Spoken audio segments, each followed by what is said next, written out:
vamos a hablar de salud bucal, vamos a hablar con la doctora Mariana Quintana. Bienvenida, buenas noches. Hola, buenas noches a todos, ¿cómo les va? Bueno, Mariana, vamos a hablar de salud bucal y de algunos usos y costumbres que hacen que se complique esta salud bucal, ¿no? Como por ejemplo el consumo de tabaco o el consumo de alcohol.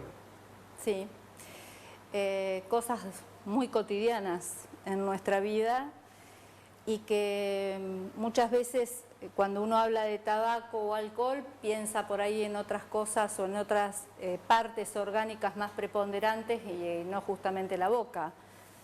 Y por ahí es uno de los primeros indicios que puede estar dando alguna alteración mayor por el consumo de cualquier tipo de estas dos drogas sociales que le digo yo.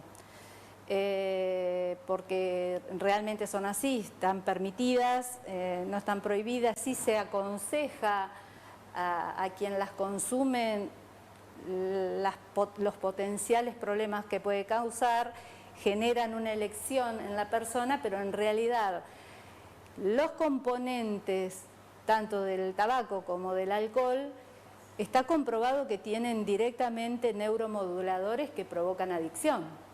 Bueno, entonces, vamos a diferenciarlo. En el tabaquismo ya es como que está en el chip, en la cabeza de todos, que es malo, que genera manchas, que genera problemas bucales. Uno piensa indefectiblemente en los pulmones primero, ¿no? Y después piensa en la estética de los dientes. Pero ¿qué es lo que pasa con el tabaquismo? El primer problema que genera el tabaquismo es la combustión que genera el absorber el humo a través de la pitada del cigarrillo, primero en los tejidos blandos, que son los labios. Ya ahí se genera una combustión que elimina muchísima cantidad de gases invisibles que no solamente son el humo que vemos. Claro, y que no solamente son tabaco, porque bueno, eso lo hemos aprendido a través de películas y documentales en donde se genera todo un escándalo en Estados Unidos cuando se revelan la cantidad de químicos que poseen, que van mucho más allá del tabaco y son mucho más nocivos inclusive que el tabaco mismo. Exacto, exacto, porque generan este tipo de subproductos químicos que la mayoría son gases, eliminados en forma de gases invisibles, y que son venenosos, no aptos, digamos, para nada biológico lo puede soportar, menos una célula, ¿tá? Porque nosotros estamos hablando a ese nivel, o sea, ese tipo de gas es como si, para que la gente lo pueda, vamos a poner en palabras de que la gente pueda entender, el efecto que hacen todos esos derivados de la combustión del tabaco, en donde tiene que ver el tabaco más todo lo que hay adentro del tabaco para que sea adictivo o para que se consuma, hasta el papel mismo, porque el papel, hay papeles que son más aireados que otros, entonces la diferencia va a ser que el papel que es más aireado va a tener un efecto por ahí menos nocivo en el fumador, pero es más nocivo en el fumador pasivo, porque permite la eliminación de mayor cantidad de gases producto de esa combustión. Entonces la persona que está al lado tuyo está contaminándose con ese humo del tabaco de la misma manera o peor, perjudicial que vos, porque está consumiendo el desecho de esa combustión directamente. Claro. Entonces, para que la gente lo entienda, es como si una persona se metiera dentro de una habitación donde empiecen a salir gases de todo tipo peligrosos y a ver cómo reacciona su cuerpo. Lo mismo pasa con los tejidos orales y los demás tejidos corporales cuando entramos en contacto con este tipo de sustancias. Hacen que las células empiecen a reaccionar de alguna manera, mutándose, indeseables, tratan de defenderse, van mutando, van cambiando y eso es lo que va generando la patología. La mutación de una célula puede derivar generalmente en un cáncer. Exacto. Desde lesiones, siempre el organismo avisa. Por eso están las lesiones precancerígenas, viste, que se dicen y demás. Bueno, la cavidad bucal es muy fácil. El odontólogo tiene al paciente en una cajita, digamos, como un librito abierto. El que sabe buscar y ver puede encontrar muchas cosas, porque hay muchas manifestaciones bucales a modo primario, como para, no te estoy hablando en etapas tardías, ya en pacientes cuando ya no tienen casos terminales, que no tienen más nada que hacer. Te estoy hablando en casos muy primarios.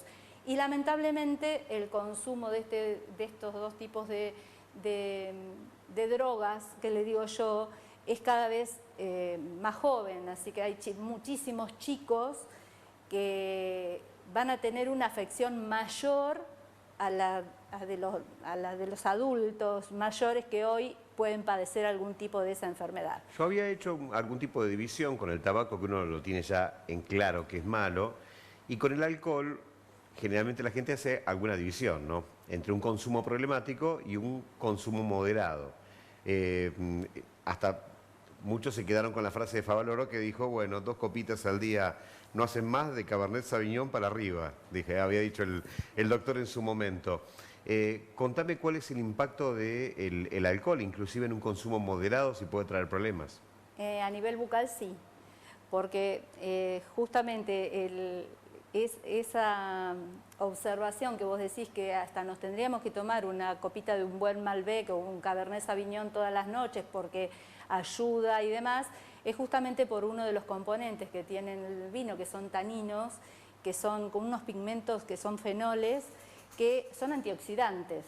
Entonces, en esa propiedad antioxidante, con moderación, puede estimular la regeneración y demás de los tejidos. Entonces, como que dicen que por ahí esa copita de alcohol la podemos permitir porque estaríamos reoxigenando o regenerando parte de los tejidos. Pero en realidad el tema más problemático es el alcohol y todo lo que genera esa mezcla. O sea, la mezcla de el porcentaje de alcohol que lleva el vino con esos taninos, con determinados saborizantes y otro tipo de productos que llevan, porque lleva también altos contenidos de azúcar dentro, aunque nosotros no lo notemos, es lo que generan después toda la problemática. A nivel bucal, por ejemplo, el vino tiene más relevancia por ahí que el tabaco en primera instancia. O sea, podemos encontrarnos con manifestaciones bucales mucho más frecuentemente y con mayor anticipación que con el tabaco. Porque, por ejemplo, el que es consumidor de vino tinto, las características de la pigmentación de la pieza dentaria, de la forma que va tomando la lengua y demás, es bien característico. Y son manchas que llegan a penetrar en el interior del esmalte dentario hasta cambiando la coloración estructural del esmalte. No son manchas superficiales. Claro. Porque nosotros también tenemos en la boca bacterias que son cromógenas, que es como que aparte hacen más fácil la adhesión de todos esos pigmentos o esos fenoles. Entonces, bueno, sobre todo el vino tinto o todos los derivados de la uva que produce el vino tinto, los rosados, ese tipo, tienen ese componente que van a pigmentar y hasta cambiar la coloración de la pieza dentaria. ¿Qué es lo que pasa con las bebidas blancas que hoy en día se utilizan mucho más que anteriormente? Desgraciadamente es muchísimo mayor el consumo de la bebida blanca y mucho más por jóvenes. El tema de la bebida blanca es el alto porcentaje de alcohol que tienen, que genera gran acidez en la boca. Para que se pueda entender mejor, para poder, si bien la bebida por su graduación alcohólica es fuerte, dentro de sus componentes tienen también altas cantidades de azúcar y saborizantes que hacen que sea más fácil tolerar tragarlo. Claro. Y que no sea tan áspero al momento de tragarlo y que los receptores o los propioceptores de la boca se sientan tan alarmados porque si no todo lo escupiríamos. Entonces, agregado a el efecto cáustico que forma ya el alcohol, le tenemos que agregar el efecto que se potencia con los ácidos que provocan los azúcares y demás. Y forman directamente erosiones sobre las piezas dentarias. Es muy común encontrar en el consultorio hoy, chicos, te estoy hablando de 20 años, que vienen con 3, 4, 5 años de consumo de vodka, con gin y demás, encontrar erosiones sobre todo a nivel de los cuellos cervicales, que es la zona más débil del diente donde se encuentra el espesor del esmalte. Entonces es una de las lesiones muy típicas de encontrar, porque después, ¿qué pasa? Cuando vos te expones a elevados índices de ese tipo de sustancias, el tema del cepillado, que sería lo que contrarrestaría o ayudaría a la boca a devolver esa desorganización bacteriana y ese poder, pasa a ser, según en el momento que lo haces, hasta contraproducente.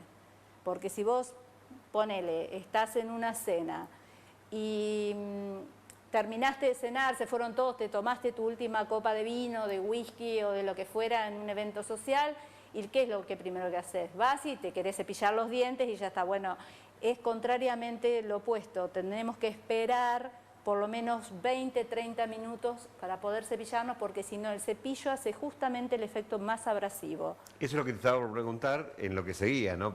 Teniendo estos consumos, ¿cuáles son los consejos, no? Este es uno. Bueno, los consejos primero serían no consumirlos en manera desmedida.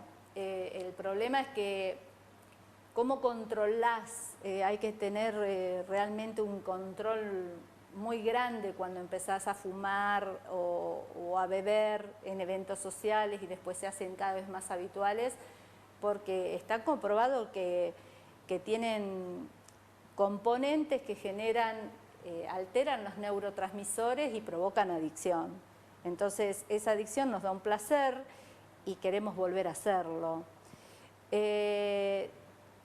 A nivel bucal, los consejos básicos es, tanto como en el cigarrillo como en el alcohol, esperar media hora para hacer el uso del cepillado después de la ingesta, para que se normalice, o sea, que la saliva pueda normalizar un poco o ejercer esa acción buffer de neutralizar un poco la acidez que se genera y que el paso del cepillo, de las cerdas del cepillo, por más suaves que sean, no sean abrasivas.